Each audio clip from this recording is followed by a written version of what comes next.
gosh. Well, here we are. Welcome back, everybody, to a bonus episode of Two Legs. We are a Paul McCartney podcast mainly featuring the career of Paul McCartney as a solo artist, and we are really excited to have a returning guest back on our show today. First off, good evening, Tom. How are you? I am excellent. I can't wait to hear about this amazing adventure that our guest just had about, 10 days ago or so?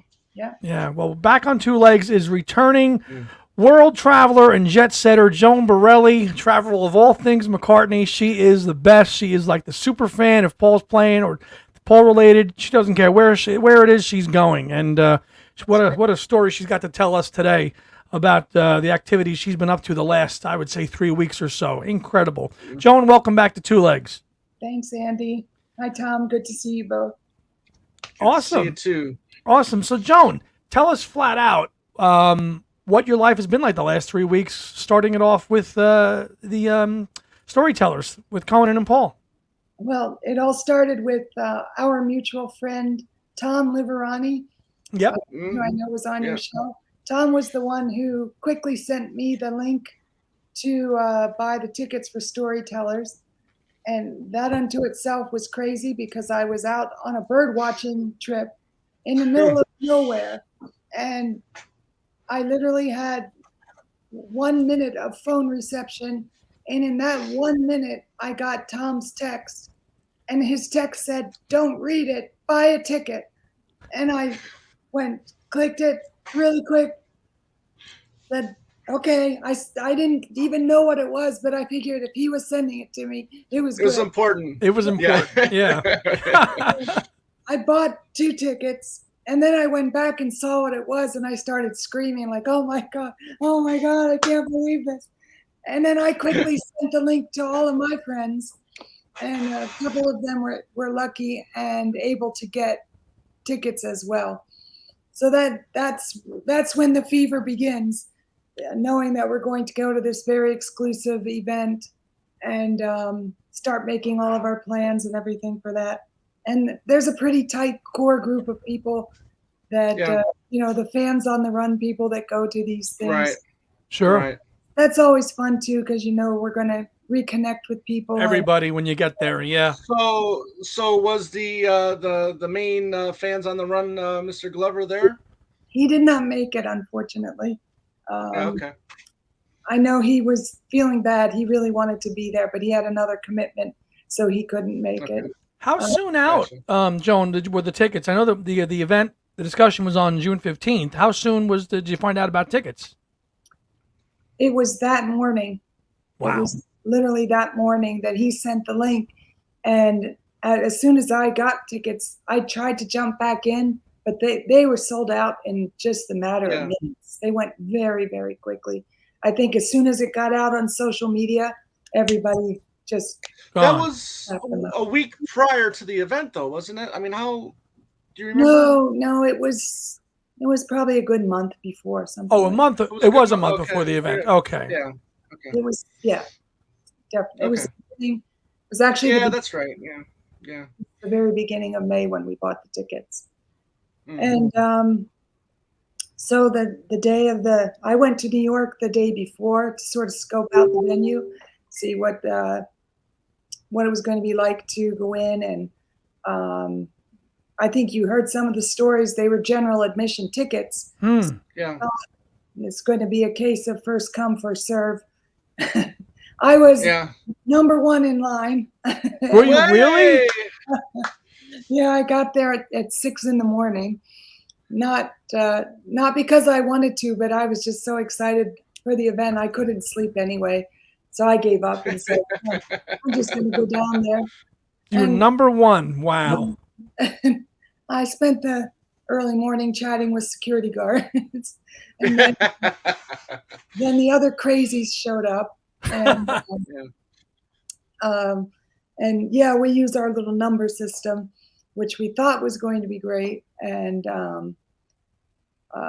waited all day, literally 12 hours there at the venue, only to be, we found out then, and I think Tom and James told you that, in fact, they were scanning QR codes and randomly assigning seats. and my seat was in the back of the theater, which I was not happy about. And there's a very small theater. There were no bad seats in the theater, only 900 seats. Small. But the distress of being on the sidewalk for 12 hours. I'm usually a very easygoing, and I did maintain my cool, but I talked to a manager and said, look, the first 15 people in this row, we have been here since 6, 7, 8 a.m. And I know you're just doing your job, but you got to help us out. Like, you got to throw us a bone here. And she did. She went back. She came and switched our tickets. And then the first of us were in the orchestra. And like Tom said, the front sections, the front 5 rows, were all for Citibank and VIPs. Right. But that was fine. To wait for 13 hours and then get told you're sitting in the back kind of sucks. Yeah, it did suck. It really sucked. Hey, as far as I'm concerned, the people that get there 12 hours early, those are the VIPs. That's right. The people that's waiting all that time, screw those people that are just walking in and I mean, it was pretty disheartening. The event was fantastic. The organization at the venue was not so great, but usually how it is. Yeah, that's usually how it goes. Yeah, but we, in the end, at least the people that were there the longest, they did get. So once you got in, I mean, what time did the show actually start? The interview. It started pretty much right on time, like 6, right at 6, 5 after 6. Okay. Okay. There wasn't much of a lull once they had people seated. They also, it said on the tickets, once they closed the doors, nobody was coming in. But even after it started, they were letting people in. That was sort of distracting. But, it was, Conan is. I love those banker people. They think they can, do whatever they want. Those cheesy banker people. Yeah. Yeah. I think Conan's a great interviewer because he's just he's so natural and funny, and he's humble himself, and we all know he's a huge Beatles fan and a huge Paul McCartney. Right. So I was a little wondering if he was going to be too starstruck, but he wasn't. He was just his goofy Conan, and he was great. He was just great. And it was, and the interview was basically just on the new the photo book. Yep. Yeah. And for those of us that attend a lot of things that Paul does, or everything that Paul does, it was nice to hear some conversations that we haven't heard before in the same old. Right. Same old, which was going to be a point question we were going to ask. How much of the same old did you hear, Joan? Very little. There were a few stories that he's told before that are very charming and funny, like John needing the glasses and the nativity scene. We've heard that one before, but he told things that I've not heard before or read before or known about, which made it really special. It felt really personal, like a very personal conversation. Intimate, yeah. Joan, how long was the whole discussion? Just a little over an hour. Oh, so it was not long. That wasn't a 2.5 hour thing. Right. Wow. Okay. No, I wish. No. And I think. Go ahead. Sorry. No, I was just gonna say that interview is now up on Conan's podcast or whatever. It got released. It got released today. Yeah, I listened to it. Is it the whole conversation or was it edited? No, it's the whole conversation. I think the editing was the volume of the screaming. Okay. It was a lot louder in person than it was on the podcast. Oh, I'm sure. Now, that was only released in audio form. There's no video of this, right? I think somebody might have the video up on YouTube. YouTube, probably. Were they really strict about devices and stuff like that? Was it like going to a Bob Dylan concert where if you take your phone out, they take it away? No. Okay. No, they asked people to be respectful, but I believe they said no video, and to not take I think they asked people not to, but people were, but not excessively. But I saw some sneaky shots, people going around. Oh, of course. Was it strictly just Conan with the questions? There wasn't any opportunity for Q&A from the audience, right? No Q&A from the audience, just Conan. Mm. We were all hoping. Yeah. Yeah. Would have been like Anyway. the VH1 Town Square one from back in the day when he took questions from people that were just there, you know? Yeah, that would have been so fun. Yeah. Somebody still probably would have gone up and say, "How did you write yesterday, Paul?" Exactly. Please. Shown them. So after you went there, the conversation was great. Obviously, they showed not all the photos. I did see pictures where they showed select photos from the book. So the couple of photos of John that they showed. Any other photos of interest that caught your eye that you liked that they showed there that night? Yeah, I liked some of the shots that really showed. It's hard. I think some of us forget. I do forget how young they were. Mm-hmm. This picture of George. Yep. Great. I look at that picture and he looks like a 16 or 17-year-old kid, and he's probably 20. But he's, when you think about what they were doing while he was taking these pictures at that age, and how they had so much poise, and I'm sure they were quite goofy and everything behind the scene. But some of these photos are really striking about how young and innocent, vulnerable they were at that age. Right. I think Paul had a really good eye. I mean, I looked at some of those photos and I was really impressed. There's this one shot of John who's on a couch, I think, with the guitar in his hand, and it's just a little out of focus. Yeah. And I thought that was so cool the way he got that shot. Whether it was on purpose or not, it was still a great shot. It's and Paul talked about it, and I mean, a lot of people have mentioned it, but it's because they were so unguarded, because it was Paul taking the pictures. There was no press taking pictures. They could just be relaxed, and he could capture them in those private moments. I think that's what makes the book so special. Joan, talk a little bit about Paul's mood that night. Was he in great mood? Was he in great spirits? Was he a little down? Was he laughing, joking? He was laughing and joking. He had a lot of zingers and one-liners with Conan, but you could see I had a really, really good seat, and I was really close, and I could see the face. You could see the emotion on his face when he imagined for him seeing these pictures and seeing his buddies, from how nostalgic that would be for him, and to go through those memories.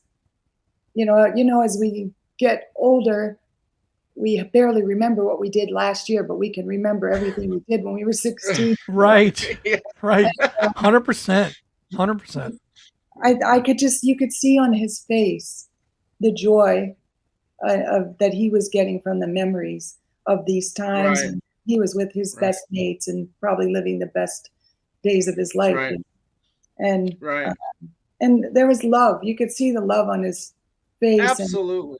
And, he has that little twinkle and that little grin, and it kept coming up and coming up. And he talked about the photos, but there was a lot more behind behind what he was saying. All those feelings. Sure. It was, but he was. You could tell he was proud. He was proud of it, of the work, and happy to be sharing it. And he was super funny. Like, he didn't let Conan get away with anything. Good. Really good. So you talked about to be respectful about the photos. Did you take any yourself? I took a couple, but I had other friends there that I knew were taking better ones, had better phone cameras than I did. So I'm one of those people that, even at concerts and things, I don't like to take a lot of photos or video. I like to stay in the moment, and I don't want to be looking at him through my phone. I want to like he was doing with Elton John at Glastonbury the other night. Did you see that? I love it. It's like, he's a fanboy too. See, when the shoe's on the other foot, it's okay. Yeah, yeah, exactly.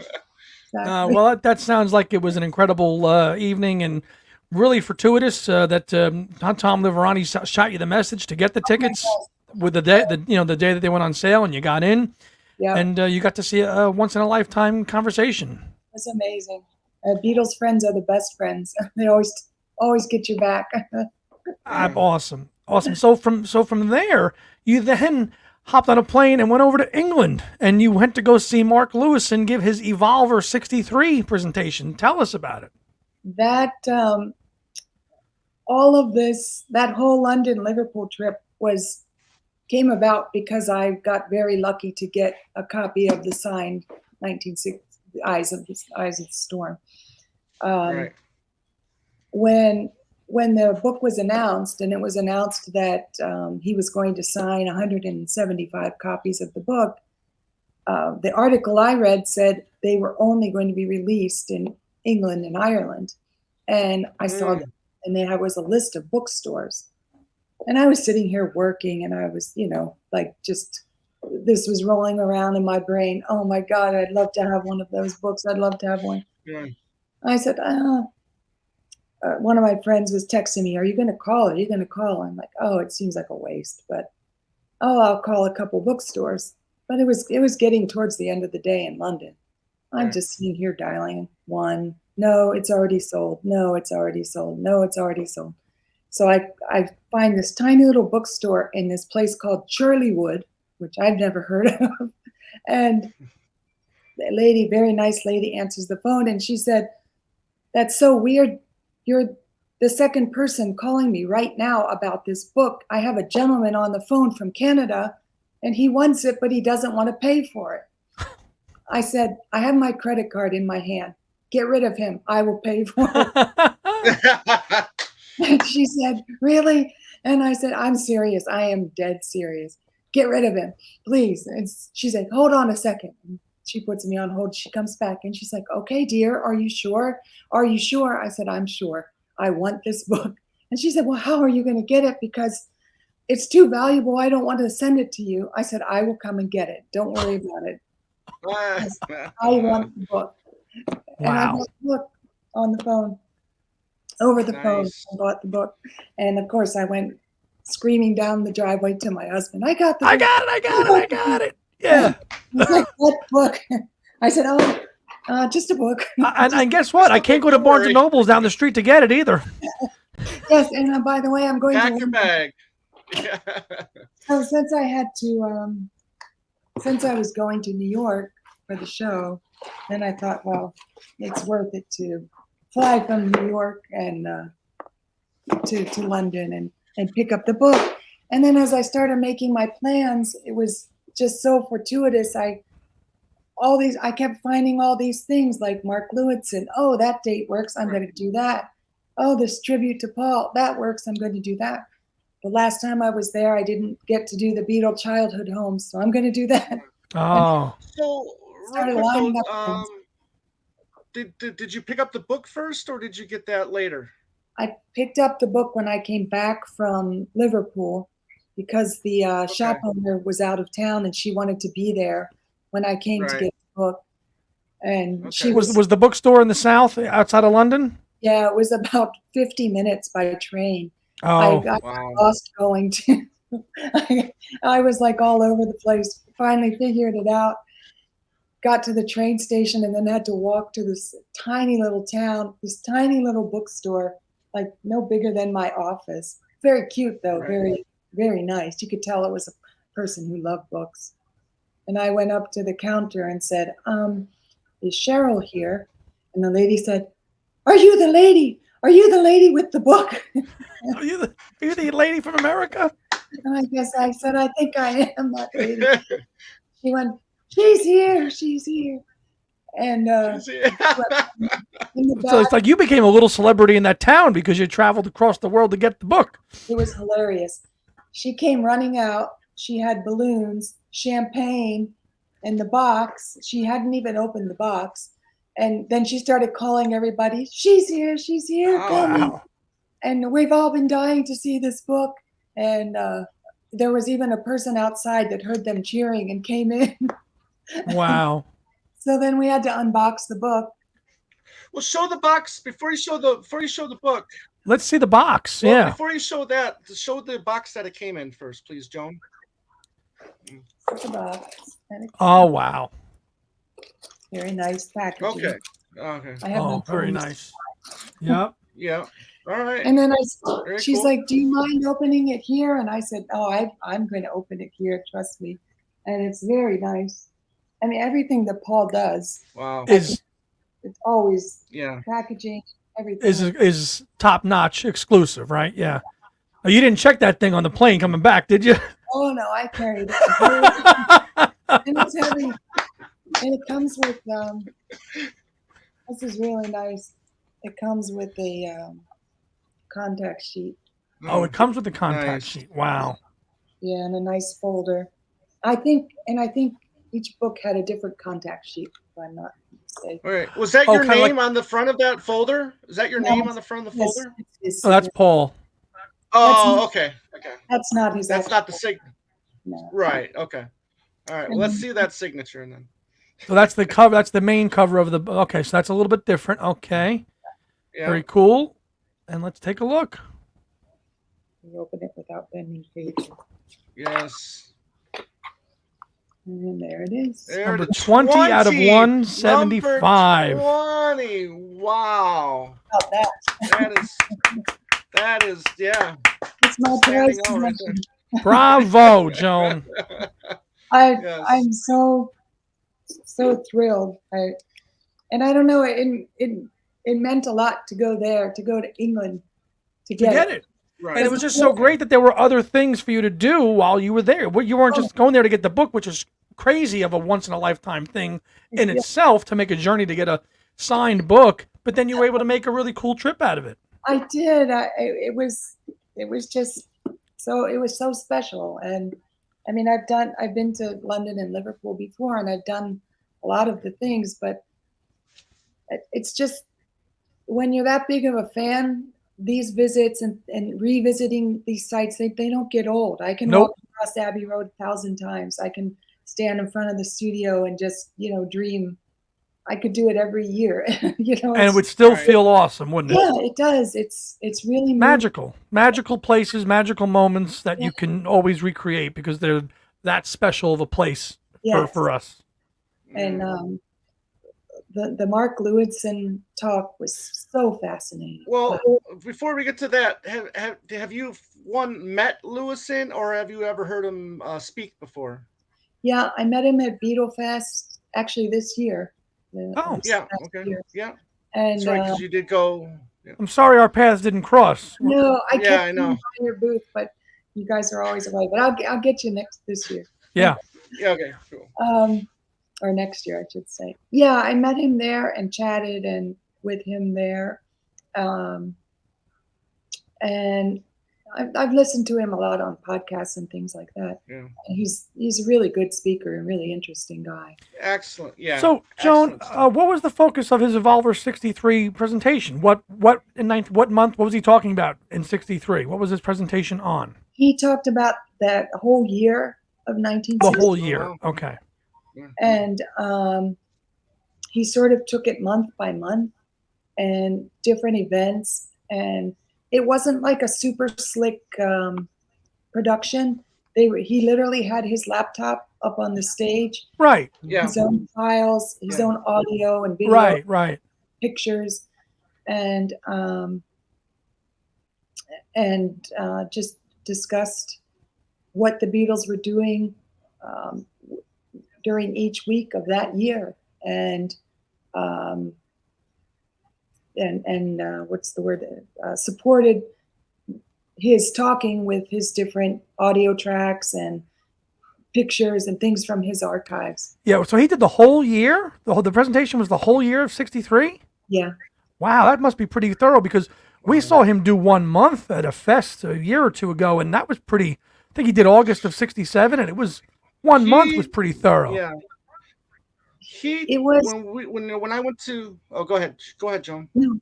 Well, what I didn't realize, I bought a ticket for one session, but he was actually there for 4 sessions. Okay. Might be wrong. Oh, It might okay. Yeah. have been a section of months.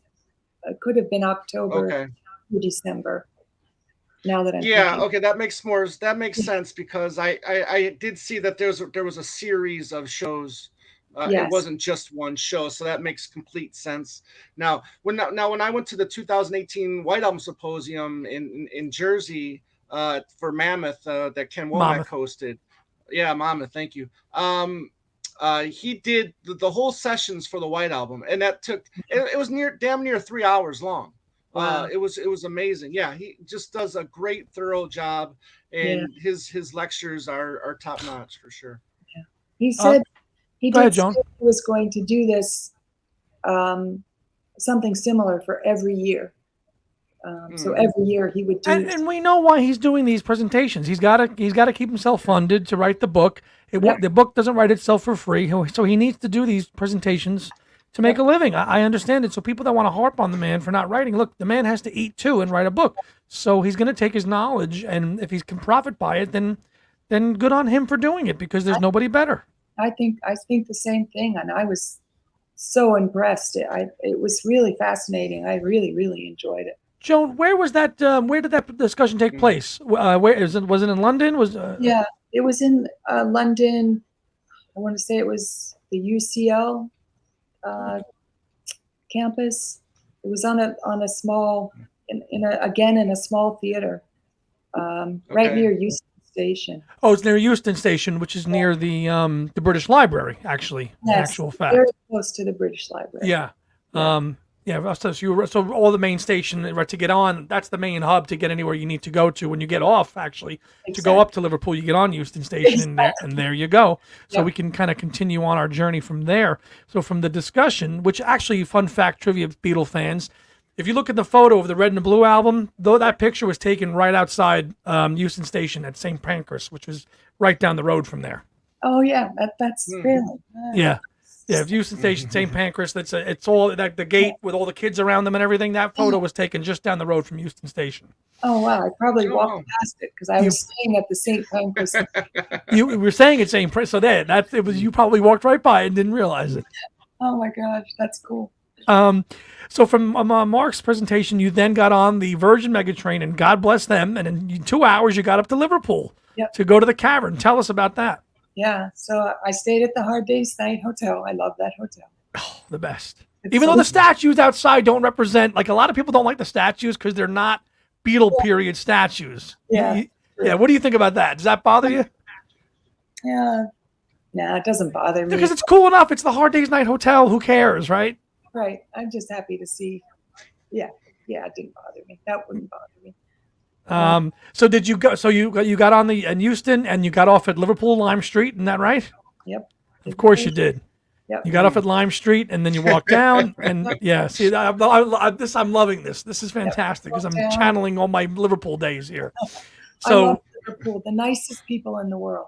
The 51st state, as they call themselves. Oh my gosh! Like, everybody says, "Do you need help? Can I help you with?" They something?" are. I mean, they're just the most sweetest. They're sweet. All the Uber drivers, everybody, they're just the nicest. And their version of saying hello is, "Are you all right?" Yeah. I'm just sitting there deciding, is it going to rain? Should I take a taxi or should I just walk? Like literally stood there for 10 seconds contemplating the sky. 2 people asked me if I was lost and if I needed help.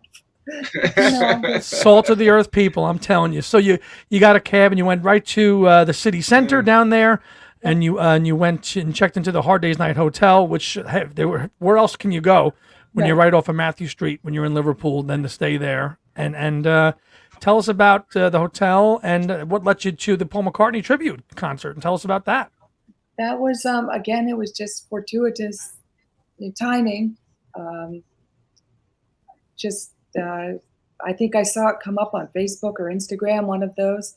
I said, "Oh, that looks fun. Oh, that date works. Oh, of course, it's Paul's birthday."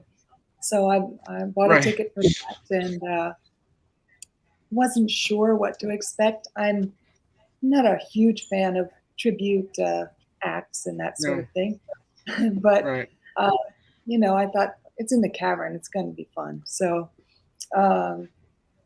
popped over there that night around 7. It was supposed to start. And I'm sure you've both been in there. You know, you go down in the small room. You were in the main stage. You were in the main stage in the back, right?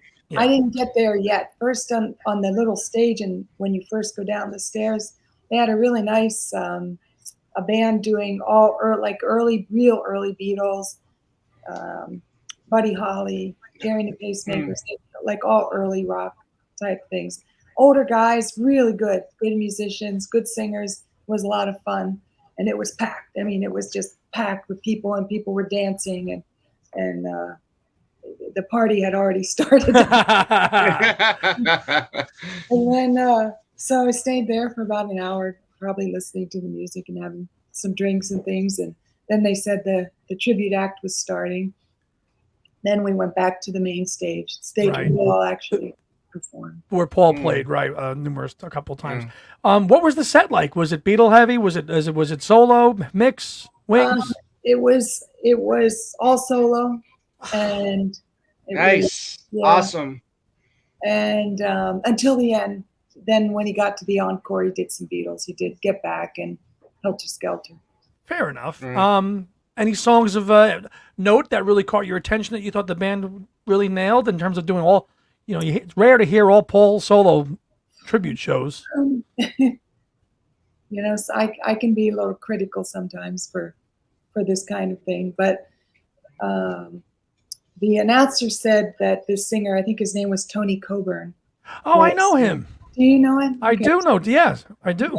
And you've heard him sing then? I have. Tonally, he does sound a good bit like Paul. And I thought he did a pretty good job. I thought he was pretty good. Band was decent. I think the piano was a little out of tune. And when he would sit at the piano, he was a little out of tune singing. So some of the ballads didn't go so well, but the rocky numbers did pretty good. They were strong on Live and Let Die. They did all the hits.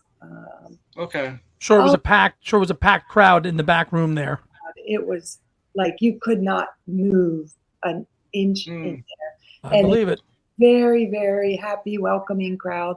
You would have thought it was Paul on stage. They were screaming. Do they still have the Paul Liverpool big white posters? You walk into the main stage where you see Paul over it's a big banner that they used to have going into the main stage, showing Paul's Liverpool 1990 concert, and with him they took that down. I'd love to see that. It used to be as you went into the main stage, it was on the right. You know where you pass the bar with the Beatle heads on it, and then you go. It used to be right past that. Oh no, I didn't. If it was there, I didn't see it, but it was. I mean, it was like people were just like jammed in there. Sardines, yeah, but it was. They did good. They did do My Brave Face. I didn't expect that. Oh, okay. And the rest was Band on the Run, Jet, Silly Love Songs, Let 'Em In, sort of the usual. The big hits, but hey, it's solo Paul, so. Yeah, exactly. And it was fun. It was a really good time. And it was great because the crowd was really into it. And very cool. But you also took advantage to do some sightseeing while you were over there, and you visited the childhood homes, you said? Yeah, because I didn't get to do that the last time. And wow, I loved that. I loved it. Did you do that tour by yourself? Was it a private hire cab? Did you hop into a Beatles tour cab? Because there's loads of them over there. I booked it right through the National Trust. The Trust, okay. And they send a driver. I had to go to the other station. I'm trying to remember the other train station. South Parkway Station. Mm-hmm. So I just hopped down there and they pick you up. Driver picks you up. The tour meets there. And then you go, and the actual tour guides are at the houses themselves. Right. Okay. Blue Badge, the Blue Badge guides, as they're known. Yes. I especially loved John's house because so much of it's original. They explained that house went directly from the family to the trust, so there were no other owners in between. So almost everything in the house is original Lennon. Right. Family-owned furniture and even the dishes and things like that. At Paul's house, was a family that owned it in between. So a lot of the things they had to sort of recreate. You had to make it look kind of like when on the James Corden special when he went back in to make it look like it was the 50s again. Yeah. Yes, exactly. But it's amazing to see those beginnings. That I picture them in those little rooms and climbing over those fences and down those drain pipes and all that kind of thing. It's that was really special. I really. Was that the last part of your journey when did you do the houses tour last when you were in Liverpool? Yeah, I did the houses and then hopped it back over to Lime Street and back to London. So all told, would you spend 2 nights in Liverpool or just the one night? I went in the morning on Sunday and came back at night on Monday. Wow, that's you packed a lot in 1 night and 2 days for sure. I did. I was moving, and I went shopping too. Yeah, did you in Liverpool or no? Yeah, I went to a vintage shop and bought some records. Nice. Down on Matthew Street or no? No, it was down pretty close to the Parkway station. So outside of. Did you navigate at all towards the Liverpool One shops or anything else like that? And Shavas Park, and there's the big John Lennon Imagine Peace monument. Did you happen to go up there and see that? I didn't. I saw it the last time I was there. Okay. Since I was on a sort of a shorter time schedule. Yeah, you really had to. I had to Wow. I had to go to the Beatles store, of course. And Yeah. It's not the same Matthew Street, of course, that it was, but they recreated the best that they can, Yeah, I enjoy it. It's a little seedy at night, but it can be. But it's okay. I didn't feel unsafe, and I was by myself. I was traveling alone, and I felt fine. So great. Cool. That was awesome. Amazing. And then you went back down to London the next day. Wow, this is a professional Beatles traveler right here, ladies and gentlemen. Joan, gets the book, flies over there, goes sees Mark Lewisohn, goes up to Liverpool, 2 days, sees all the houses, and comes back down and flies back to America. Should all take a page out of her book. I did take time to walk past MPL, walk past Paul's house, and nice, and then come back. Oh, down in London. Yeah. So you went to MPL in Soho Square and Yeah. Did you walk in? Did you walk in the door or no? No. The tug of war poster still is hanging up in the back, though, isn't it? It is. I knew it. That poster was hanging 20 years ago when I went there. It's still up. And he's got that beautiful Wings Greatest Hit statue is up. Yeah. So I do that again, and check to see if that Lexus is out there by some chance. Hey, you never know, Joan. Right? Right. It wasn't. So all told, how long were you gone overseas to get the book and to see Mark and go to Liverpool? Like a week or not even? I was there, I think, 8 days. Okay. Oh, wow. Yeah. Wow. All to get a signed copy of only 175 that Paul did, and Miss Joan Borreli got one. Bravo, Joan. Incredible. I'm so happy. You should be. You should be. That is a fan, and man, you will treasure that for the rest of your life, as you should. I absolutely will. Wow. Tom, anything else? Amazing. Well, I just want to ask her about her thoughts on this supposed last Beatles single, which we think is going to be Now and Then. What are your thoughts on a new Beatles project, a new song? I'm all for it. I'm excited about it. I'm not sure if Now and Then is the best song, but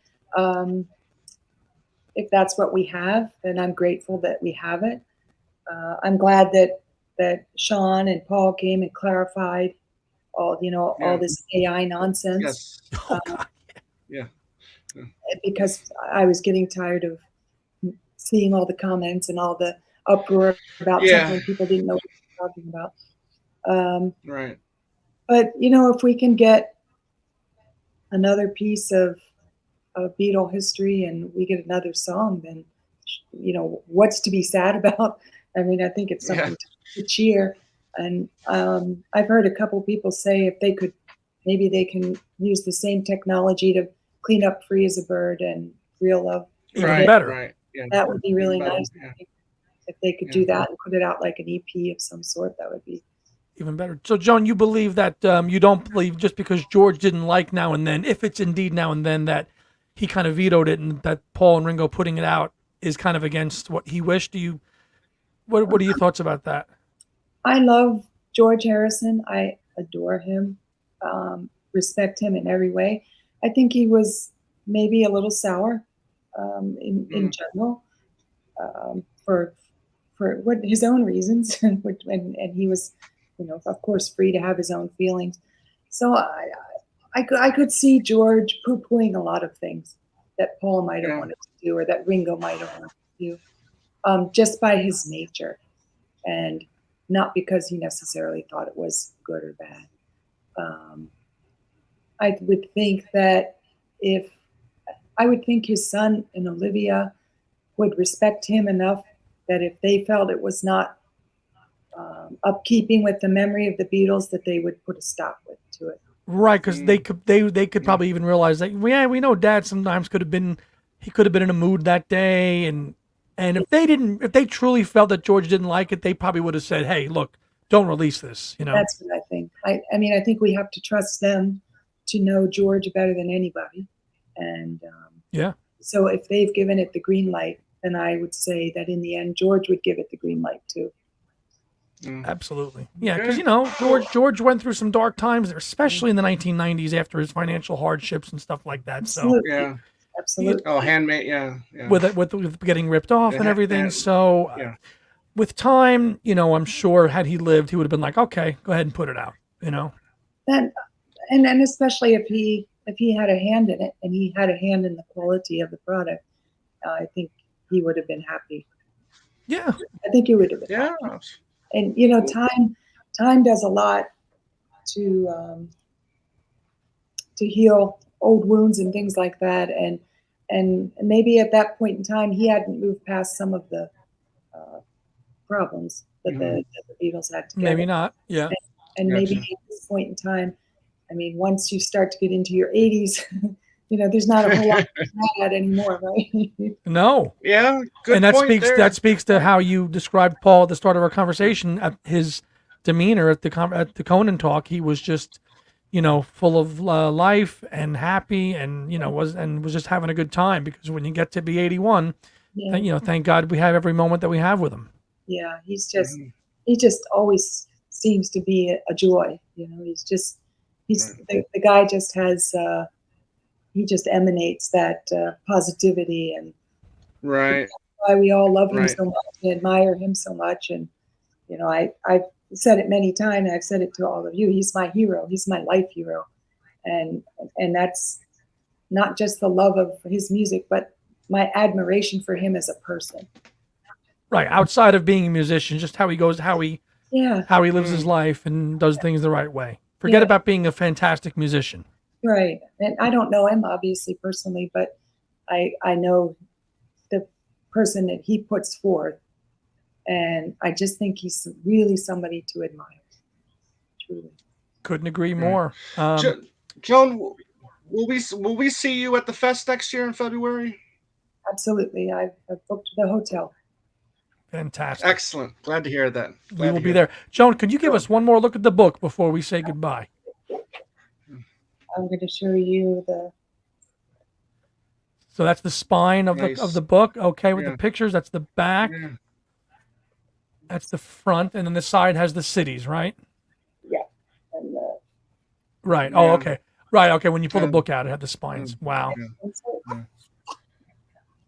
Yeah.